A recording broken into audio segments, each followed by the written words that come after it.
영상을 클릭해주셔서 감사합니다. 당신의 연애 길잡이 연애신호등입니다. 여러분, 연애를 하다보면 내가 주도하는 연애를 할 때가 있고 반대로 내가 주도당하는 연애를 할 때가 있죠. 하지만 때때로 유독 이상하게 연애를 할 때마다 늘 을의 연애만 하게 되는 분들이 있어요. 가끔씩 나는 전혀 관심 없는 남자였는데 그냥 예의상 그 남자와 사귀어 주었어요. 그런데 시간이 지날수록 점점 더 내가 을이 되는 것 같고 내 자존감은 떨어지고 상대방 남자가 없으면 안 될 것 같은 느낌이 들게끔 변하게 될 때도 있죠. 이런 상황이 남자친구가 바뀌어도 계속 반복된다면 우리는 한번 생각해봐야만 합니다. 내가 지금 하고 있는 게 사랑인지 아니면 집착인지 말이죠. 한번 생각해보세요. 이성적인 판단을 하지 않고 오로지 본능적인 내 감정에 몰두하는 그런 연애, 그 연애가 정말 나에게 도움이 될까요? 실제로 상담을 하면서 그런 연애를 생각하시는 분들이 참 많았는데요. 신기한 건 이 분들은 대체로 을의 연애를 하고 있었다는 거죠. 왜냐고요? 아까도 말했던 그 본능이 사랑인지 집착인지를 구분하고 있지 못하기 때문이었습니다. 그럼 사랑과 집착을 어떻게 구분할 수 있을까요? 딱 두 개만 기억하시면 됩니다. 바로 당신이 느끼는 그 감정이 상대방을 향한 것인지 아니면 나를 향한 것인지를 구분하는 것이죠. 예를 들어 평소에 연락이 잘 되던 남자친구가 오늘따라 갑자기 연락이 안 됩니다. 이때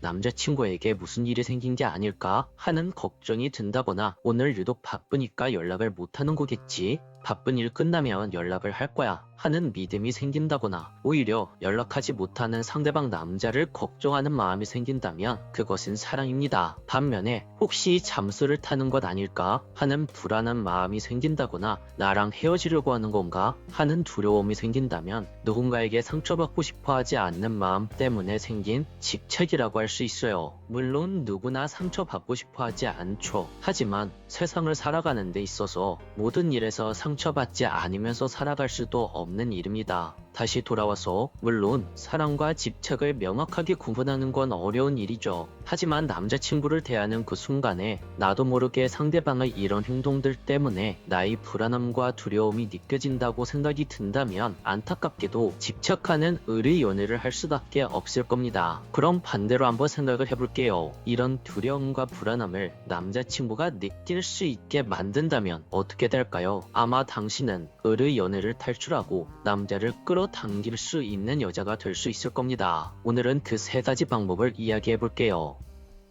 먼저 이야기할 부분은 첫 번째, 두려움과 불안함이 가장 잘 나타나는 곳이 어디인지 생각해 보는 거예요. 아마 대부분 연락에서 그 두려움이 시작될 겁니다. 왜냐고요? 남자친구와 같이 있을 때는 눈앞에 있으니까 대부분 여성분들이 괜찮아 하거든요. 그런데요, 눈앞에서 사라지면 그때부터 온갖 상상이 시작되고 연락에 집착하게 됩니다. 잘 들어갔어? 왜 연락 안 했어? 이제 뭐 할 거야? 게임 하려고? 언제 잘 건데? 이렇게 계속해서 나만 물음표가 들어가죠. 우리 한번 생각해 봅시다. 만약 누군가 당신에게 어제 뭐 했어? 어제 뭐 먹었어? 어제 언제 들어갔어? 어제 입은 옷은 어디 거야? 이런 질문들을 계속해서 받기만 하면 어떻게 될까요? 아마 상대방의 그 질문에 답장을 해주느라 다른 생각을 못 할 겁니다. 대답하는 것만으로도 에너지를 다 쓰게 될 거예요. 남자친구도 똑같다는 겁니다. 여러분들이 질문하는 대답에 에너지를 다 써서 여자친구가 궁금할 틈이 없을 겁니다. 그래서 남자친구와 연락할 때는 물음표의 개수를 맞춰줘야만 하죠. 남자친구가 물어본 딱 그만큼만 여러분들이 질문을 하는 겁니다. 그럼 이런 걱정을 할 수도 있어요. 그러다 영영 남자친구가 먼저 연락을 안 하면 어떡하죠? 이런 걱정 말이죠. 너무 걱정하지 마세요. 일단 당신과 사귄 남자라면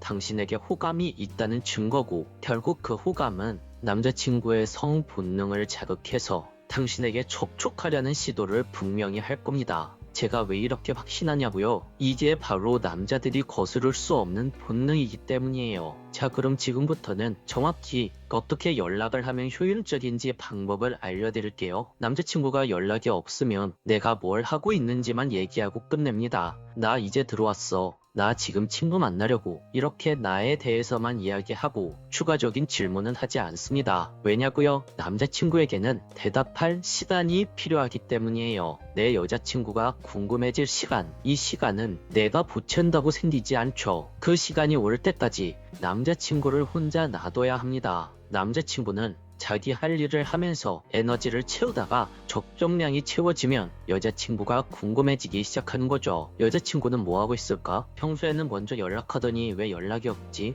바로 이 생각이 들 때쯤, 이 타이밍이 서로가 서로를 원하고 궁금해지는 타이밍입니다. 항상 그 자리에 있어서 궁금하지 않은 여자친구가 아니라 사귀고 있어도 궁금하고 알고 싶은 여자가 되는 거죠. 연락에 대한 여유를 갖게 되면 이런 연애가 가능해집니다.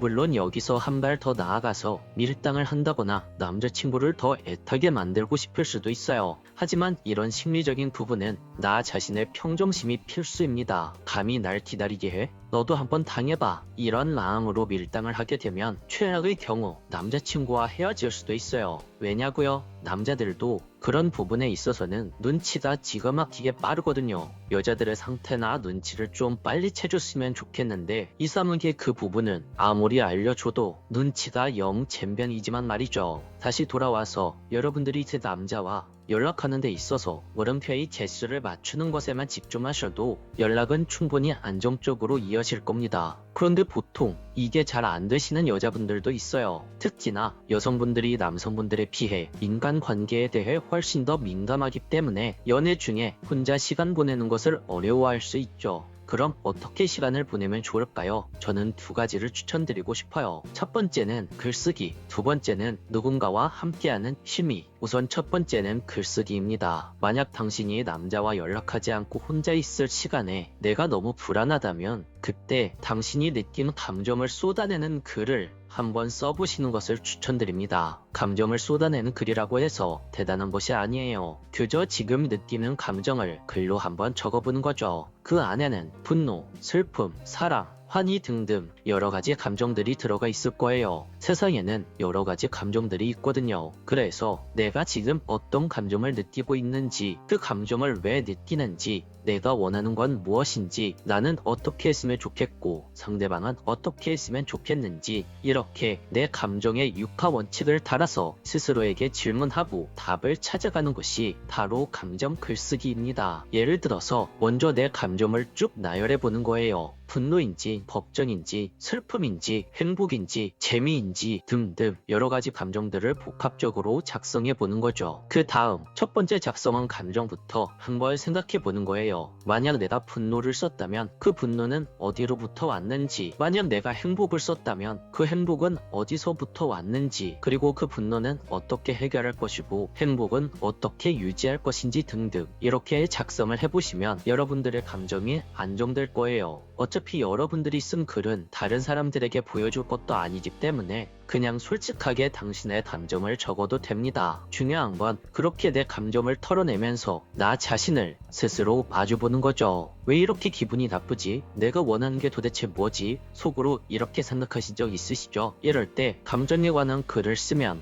나에 대해서 몰랐던 부분도 알게 될 겁니다. 평소라면 그냥 지나쳤던 감정들을 글로 적으면서 내 감정에 대해서 새롭게 알게 되고 솔직한 나를 마주보게 되면 어떤 일이 생길까요? 바로 여러분들의 자존감이 올라가기 시작합니다. 왜냐고요? 대부분 사람들은 자기 자신한테 엄격하거든요. 그래서 감정이 올라오면 왠지 내가 잘못한 것 같고 이 감정이 올라오면 안 될 것 같은 기분에 일단 감정 올라오는 것 자체를 부정하고 막으려고 합니다. 여러분, 우는 아이에게 화만 내면서 울지 말라고 계속해서 감정을 억제시키려고 하면 어떻게 될까요? 그 우는 아이는 울음을 그칠 수는 있겠지만 계속해서 주변의 눈치를 본다거나 산만한 행동을 보인다거나 등등 울음에 대한 근본적인 해결책이 제시되지 않아서 충족되지 못한 욕구가 다른 행동으로 튀어나올 겁니다. 소위 말해 이상한 행동들로 튀어나온다는 거죠. 그 이상한 행동들이 여러분들이 남자에게 하는 히스테릭한 행동들이라든지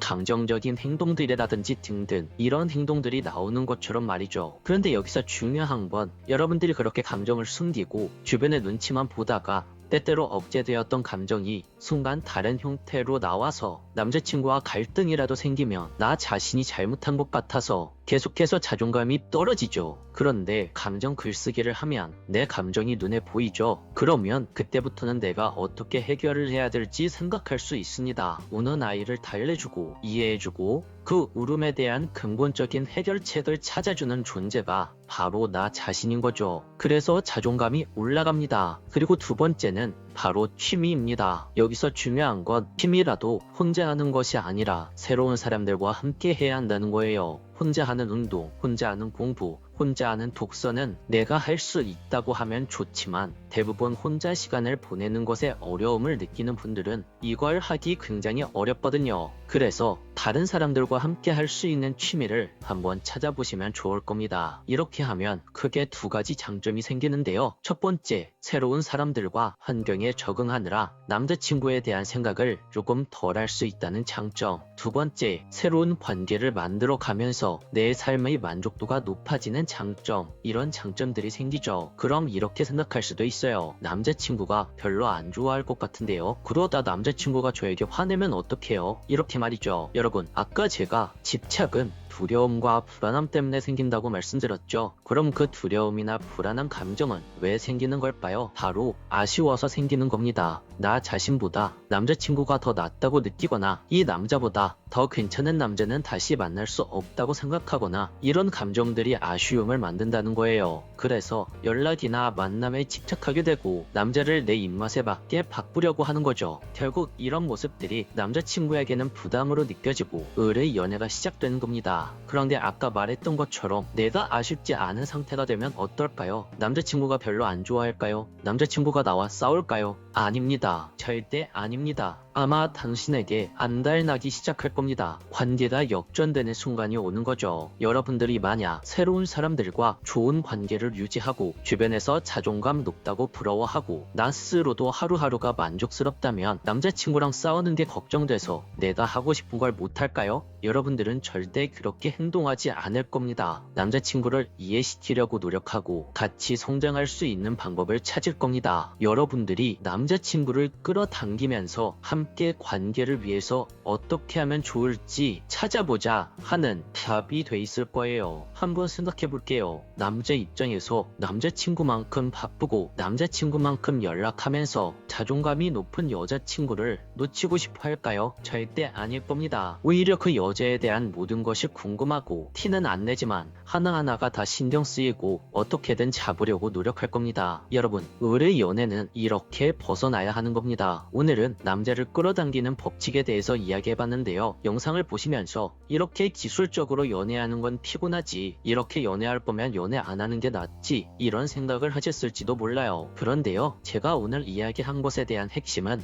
남자친구를 사랑하기 전에 나 스스로를 먼저 사랑할 줄 알아야 한다, 바로 이겁니다. 왜냐고요? 여러분에게 중요한 것은 남자친구보다 바로 여러분 자신이거든요. 오늘도 영상을 끝까지 시청해주셔서 감사합니다. 영상이 도움이 되었다면 구독과 좋아요, 댓글과 알림 설정 부탁드려요. 지금까지 당신의 연애 길잡이 연애신호등이었습니다.